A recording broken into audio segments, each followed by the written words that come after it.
Assalamualaikum warahmatullahi wabarakatuh. Nama saya Fagian Anmila Syamsir dari kelas IF 4808, NIM 1030124000058. Kali ini saya akan mengerjakan tugas kalkulus celo 4. Langsung saja kita ke soalnya saja.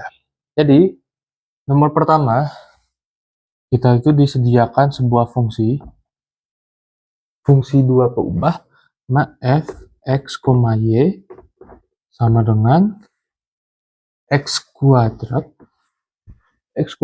min 3y kuadrat. Nah, yang pertama ingin kita cari itu adalah vektor gradien dari fungsi f.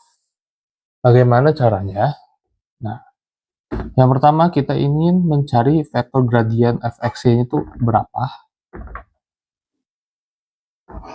Nah, cara mencarinya itu lumayan gampang. Kita tinggal mencari turunan ini tuh sama dengan f x y, maksudnya ini turunan terhadap x, ini i, tambah ini turunan terhadap y dari fungsinya. Ini kita j, karena dia, kenapa ada ij? Karena vektor. Nah, sekarang kita tinggal cari turunan terhadap x-nya dulu. Turunan terhadap x-nya di sini, x kuadrat diturunkan terhadap x itu 2x. Nah, untuk 3y kuadrat, karena di sini tidak ada konstanta, tidak ada variabel x, kita anggap ini sebagai konstanta. Maka ini kita bisa anggap ini 0 ya. 0. I. Tambah, sekarang y turunan terhadap y. Nah, sekarang sebaliknya, kalau kita turunkan terhadap y, x-nya bakal menjadi dianggap sebagai konstanta. Makanya di sini kita 0. Terus, min 3y kuadrat diturunkan terhadap y menjadi negatif 6y. Ini j. Y. Nah, jadi kalau kita tulis, ini tuh 2xi tambah, jangan, bisa kita sekaliguskan, jadi negatif dikurang 6yj. Atau kita bisa menuliskan seperti ini, 2, min 6. Nah, ini untuk bagian A. Nah, bagian B-nya ini bagaimana? Nah, oh ya, maksud saya di sini bukan 6 ini X, ini Y. Nah, ini baru benar. Nah, sekarang kita itu tentukan nilai gradien di titik P. Oh ya, aku lupa. Kalau di sini ada titik P, P-nya itu sama dengan 1,2. Nah, kita mau nyari nilai gradiennya di 1,2 karena dia titik P. Nah, caranya bagaimana? Tinggal kita langsungkan saja, substitusikan saja 2x, berarti ini posisinya ini x, ini y, berarti kita langsung masukkan saja, berarti di sini ada 2 kali 1, terus ini ada negatif 6 kali 2. Nah, jadinya kita mempunyai 2, negatif 12. Nah, itu nilai gradien ketika di titik 1,2 atau di titik P. Sekarang kita lanjutkan lagi ke bagian C, yaitu kita ingin menghitung turunan berarah ya. Kita ingin menghitung turunan berarah dengan vektor U, di mana vektor U-nya ini searah dengan vektor A. Oke. Ya, ada info tambahan. Mana kalau vektor A-nya ini sama dengan 3,4. Oke. 3,4. Nah, kita ini ingin mencari turunan berarah DUP. DUF maksudnya, DUF ya. Jadi kita ingin mencari DUF. DUFP. Ini sama dengan berapa? Nah, cara mencarinya itu lumayan gampang. Jadi pertama, kan di sini kita punya vektor ya. Vektor A di sini. Karena tadi kan dia bilang A ini searah sama U nih. U ini searah sama A. Jadi kita bisa anggap ini. Kita cari dulu normnya. Norm dari vektor A. Ini bisa kita langsung pakai cari saja. Jadi 3 kuadrat tambah 4 kuadrat. Di sini sama dengan 5 ya. Sama dengan 5. Nah, jadinya kita punya vektor vektor yang akan kita gunakan nanti ya, vektor U sih. Jadi kita punya vektor U. Vektor U, nah itu tuh sama dengan A dibagi sama normnya. Nah ini kita kan punya 3,4. Jadi kita punya 3/5 I tambah 4/5 J. Nah ini untuk vektor U-nya. Nah terus ini buat apa dong? Di U nih. Nah nanti bakal kepake. Nah kan kita tahu kalau misalkan DUF itu sama dengan, ini kan bisa dibilang ini tuh U1, ini U2 kan. Nah ini tuh kita bakal pakainya di sini fx, xy, x, y dikali sama U1 ditambah fy, x, y dikali U2. Nah ini sebenarnya rumus dari turunan berarahnya. Nah, karena kita mau nyari P ya, berarti di sini harusnya P. Harusnya di sini P. Oke. Di titik P. Ini di titik P. Nah, sekarang kita langsung masukkan saja.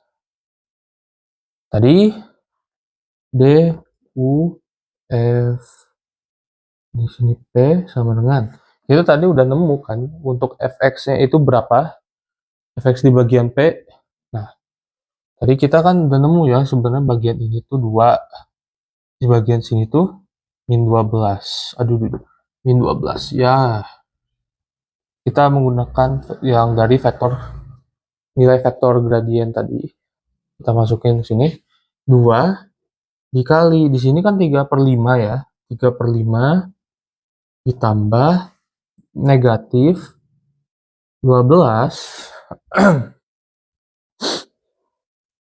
negatif 12 dikali, ini menurun ya,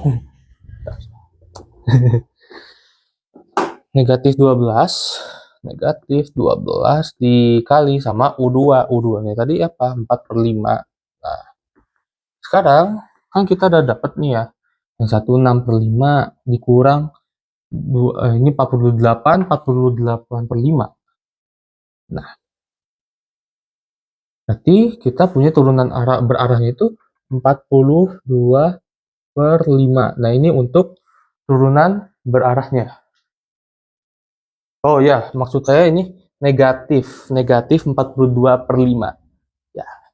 Sekarang kita langsung masuk ke bagian D. Nah di bagian D ini kita mencari pada arah mana turunan berarahnya itu bernilai maksimum gitu, dan berapa nilainya. Oke, tadi kita kan udah dapat si turunan berarahnya. Sekarang kita tinggal cari si kapan gitu ya, kapan dia bisa bernilai maksimum.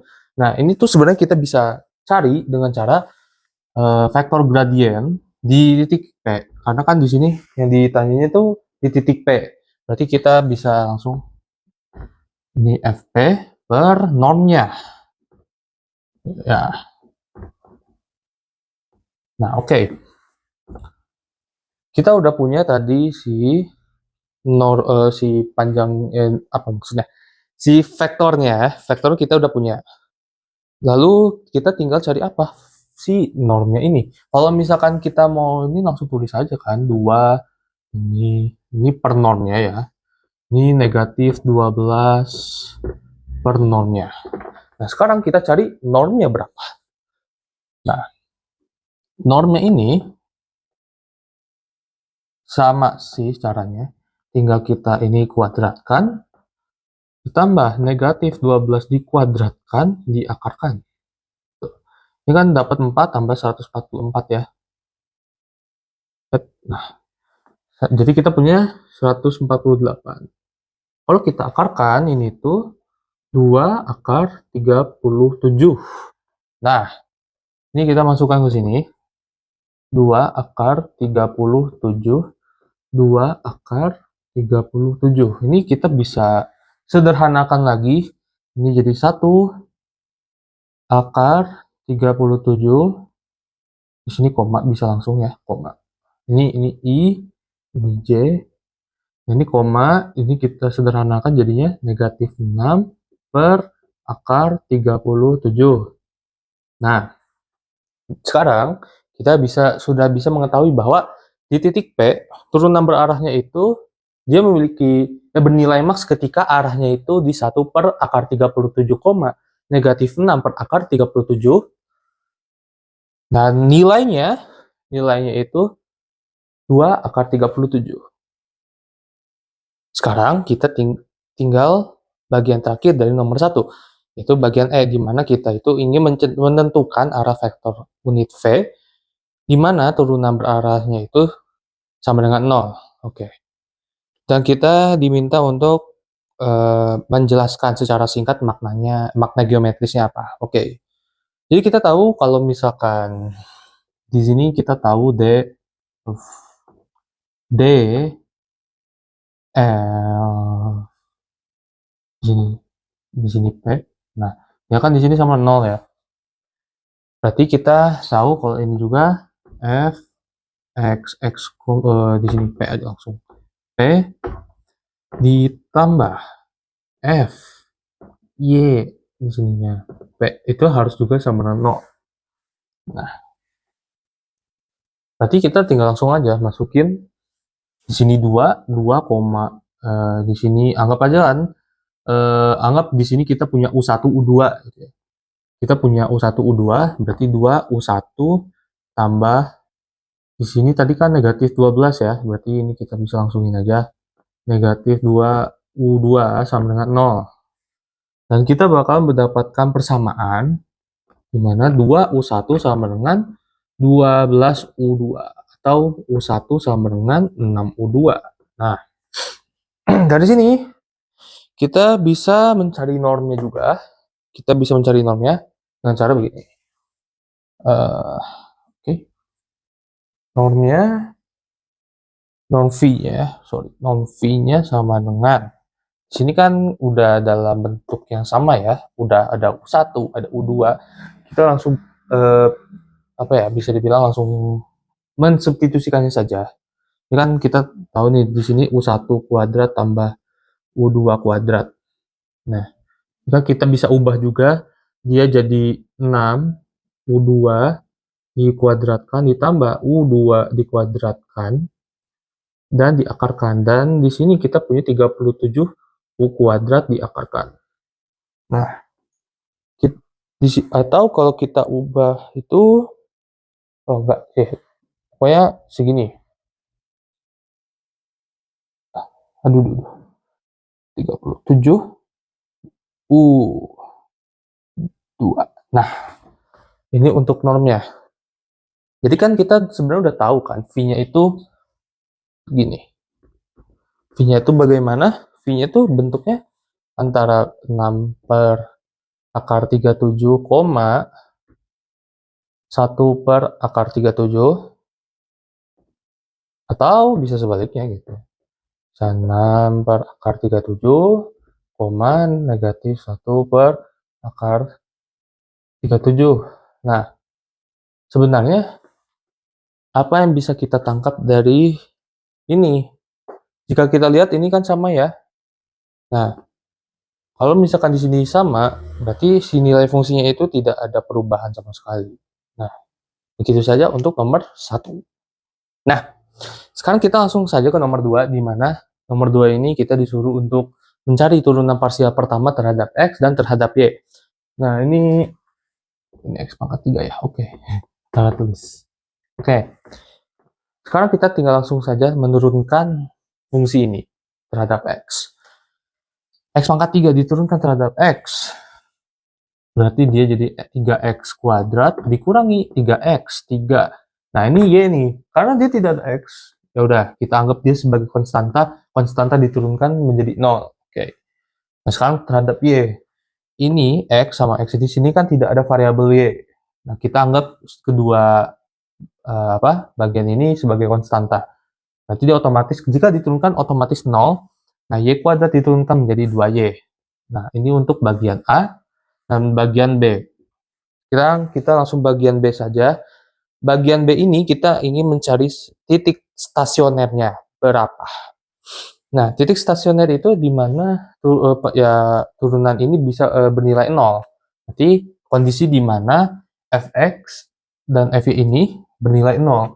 Nah, berarti kita fx 0, di sini fy sama dengan 0. Sekarang kita mulai dari sini. Kita punya 3x kuadrat min 3 sama dengan 0. Dan berarti kan kita punya 3x kuadrat sama dengan 3 dong. Nah, berarti kita bisa bagi kedua ruas dengan 3, kita mendapatkan x kuadrat sama dengan 1. Jadi kita punya x-nya sama dengan plus minus 1. Nah, ini, ini ya, maksudnya ini sama dengan 0. Betul. Nah, sekarang bagian FY ini, kan kita punya FY ini sama dengan 2Y ya. 2Y sama dengan 0. Berarti kita punya Y sama dengan 0. Kesimpulannya apa? Titik stasioner di sini, kita punya 2 titik sekarang. Di mana titik stasioner itu ada 1,0 dan negatif 1,0. Nah, ini titik stasionernya. Nah, sekarang kita masuk ke bagian C, di mana bagian C ini ingin mencari turunan parsial kedua, di mana kita ingin mencari fxx, fxy, dan fy. Nah, langsung saja kita kerjakan ya. Jadi kalau kita mau mencari fxx, maksudnya turunan 2 kali gitu ya, terhadap x, ini kita punya nih fx sama dengan 3x kuadrat min 3. Kita turunkan lagi terhadap x. Nah, berarti di sini kita punya 6x. Terus fy di sini sama dengan 2y diturunkan terhadap y, berarti ya 2. Aduh, 2. Wah, mulai gak kelihatan ya. 2. Wow. Nah, 2. Terus untuk fxy-nya gimana? Jadi kita dari fx diturunkan terhadap y. Karena di sini tidak ada sama dengan yang variabel yang y, kita anggap semuanya sebagai konstanta. Berarti otomatis 0. Aduh. Mulai nih. Sama dengan 0. Wow. Sama dengan 0. Nah, itu untuk bagian C. Dimana fxx sama dengan 6x, fy sama dengan 2, dan fxy sama dengan 0. Nah, sekarang kita lanjutkan dimana kita ingin menentukan minimum lokal atau maksimum lokal atau titik planar dari titik stasioner yang kita punya. Nah, sekarang kita tinggal memasukkan saja apa yang kita punya dari titik kritis ya atau stasioner ini ke apa yang sudah tersedia dari sini. Nah, caranya gimana tuh? Caranya kita tinggal fxx, dimana dia ini kan 6x ya, 6x. Kita masukkan 6 di sini kali 1, berarti di sini 6. Fy dia udah ini salah. Ini Fy-nya 2y, 0. 2. Nah, berarti kan di sini Fy-nya udah otomatis 2, karena 2 dia berarti di semua ini juga tetap 2, dan fx-nya ini juga tetap 0 juga. Nah, sekarang kita masukkan dari min 1 ini ke 6 sini. Berarti kita punya dapat min 6. Sekarang kita tinggal tentukan dari yang D-nya ini. Nah, ini maksudnya D itu apa sih gitu kan. Nah, D ini adalah fxx ditambah fy dikurangin fxy kuadrat. Nah, jadi kan kita udah dapat di sini kalau fxx ini 6. Berarti kita punya fxx-nya itu di atas lebih dari 0 gitu kan. Terus juga tinggal D-nya aja sih. Oh ya, salah. Maksudku di sini bukan ditambah, tapi ini dikali gitu ya. Dikali, sorry banget. Jadi kita punya di sini ini 12, di sini negatif 12. Nah, ini D-nya. fxx dikali fy dikurangin fxy kuadrat, maksud saya itu. Nah, kita kan udah dapet di sini fx yang fxx-nya lebih dari 0, terus ini juga D-nya lebih dari 0 gitu ya. Tandanya apa? Ini dia itu minimum lokal. Ini minimum lokal. Nah, titiknya di mana? Nah, sekarang tinggal kita pasangkan ke sini titik lokalnya. Si titik kritisnya ke fungsi awal. Nah, fungsi awal ini tinggal kita masukin 1, ini 1, ini negatif 3, 1 dikurangi 3, negatif 2. Jadi kita punya minimum lokalnya itu bernilai negatif 2,0. Ya, F1. Apa ya, maksudnya? Salah ini. Maksudnya gini. Jadi minimum lokalnya itu ini F1, 10, sama dengan negatif 2. Nah, terus yang bagian kedua ini bagaimana? Nah, yang bagian kedua ini kan kita lihat, oh, D-nya udah kurang dari 0. Berarti tandanya apa? Ya titik pelana. Yang bagian ini, titik pelana. Jadi dia tuh bukan minimum lokal, bukan maksimum lokal juga gitu. Jadi dia cuma kayak ya di tengah-tengah gitu. Oke. Sekarang kita ingin mencari bagian E. Bagian E ini ditanyakan apa ini? Soal nomor E ini apa? Oke, jika ada titik maksimum atau jika ada titik maksimum minimum lokal, jelaskan apakah titik tersebut merupakan maks atau minimum global. Oke. Bagian E ini jawabannya belum tentu. Belum tentu ya, belum tentu. Kenapa?